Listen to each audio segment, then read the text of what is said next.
Sa unang araw pa lang, patukay na agad ang sisiw ng Sari Manok Chick Booster na may optimum vitamin nutrition na pampasigla para may resistensya laban sa sakit. Sundan agad ito ng Sari Manok Broiler Starter para sa balansyado at kumpletong nutrisyon. Kumplituhin ang pagpapalaki sa Sari Manok Broiler Finisher para sa mabilis na paglaki at pagbigat na manok. Mula 30 days pataas, maaari ka na magbenta. Dahil alaga ka ng Sari Manok Broiler Feeds. Bilis laki, siksik laman.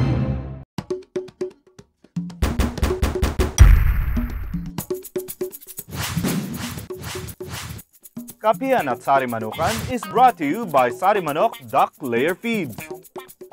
Magandang umaga! Ngayong araw na ito, samahan niyo po ako sa isang certified Sari Manok Poultry Farm, isang itikan dito sa Parada, Santa Maria, Bulacan, na pag-aari ni Kapitana Celestina Legaspi. Alamin po natin mismo kay Kapitana, ano-ano itong ilang myth o maling paniniwala o akala sa pagpapatakbo ng itikan. Tara! Good morning, Kapitana.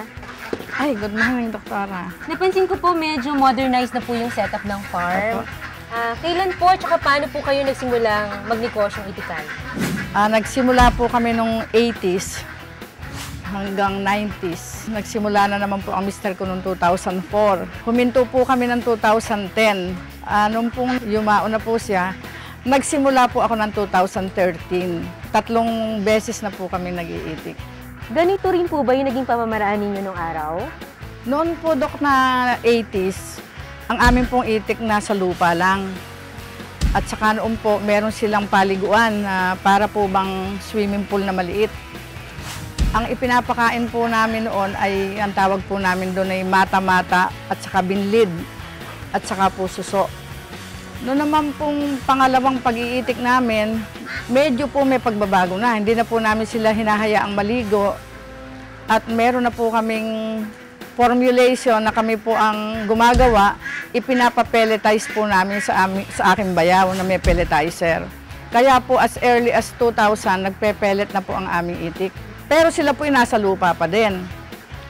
Dito po sa pangatlong pag-iitik na wala na po ang mister ko at ako na lang nag-aasikaso, naka-elevate na po sila. Nung araw po, akala namin hindi sila iitlog sa ganito. Pero mas mabuti po talaga ang naka-elevate. Una, malinis po ang itik, malinis din po ang itlog.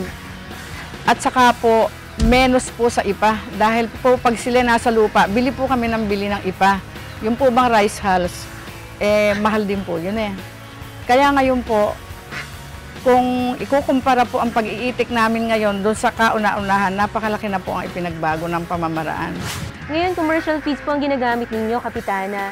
Ano po yung kagandahan nito o beauty nito in terms of production or performance versus dun sa dati nyo pong practice na nagpapakain ng ginled, suso at tinadtad na tilapia? Malaki po, Doktora. Kasi po, nung dating ipinapakain namin yung binlid, suso at tilapia, may pagkakataon pong hindi kami makabili ng tilapia, like kung bumagyo. Pagka po hindi kami nakakuha noon, ang production po bigla pong bumabagsak. Unlike ngayon pong naka-commercial feeds kami, talaga pong ang supply ay tuloy-tuloy. At kaya po, ang production po ay mas mahusay ngayon kaysa noon.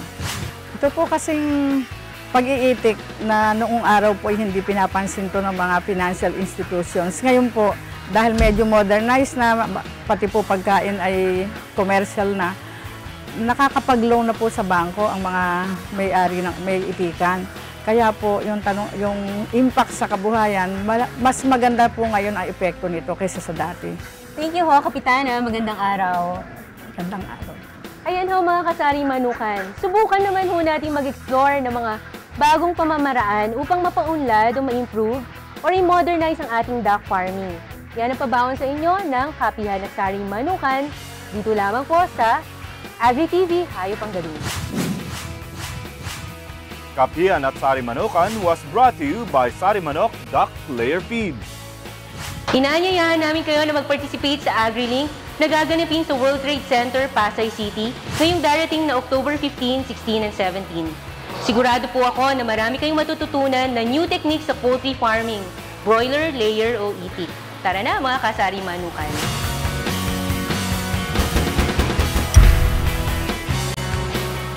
Sa unang araw pa lang, patukay na agad ang sisiw ng Sari Manok Chick Booster na may optimum vitamin nutrition na pampasigla para may resistensya laban sa sakit. Sundan agad ito ng Sari Manok Broiler Starter para sa balansyado at kumpletong nutrisyon. Kumplituhin ang pagpapalaki sa Sari Manok Broiler Finisher para sa mabilis na paglaki at pagbigat na manok. Mula 30 days pataas, maaari ka na magbenta. Dahil alaga ka ng Sari Manok Broiler Feeds. Bilis laki, siksik laman.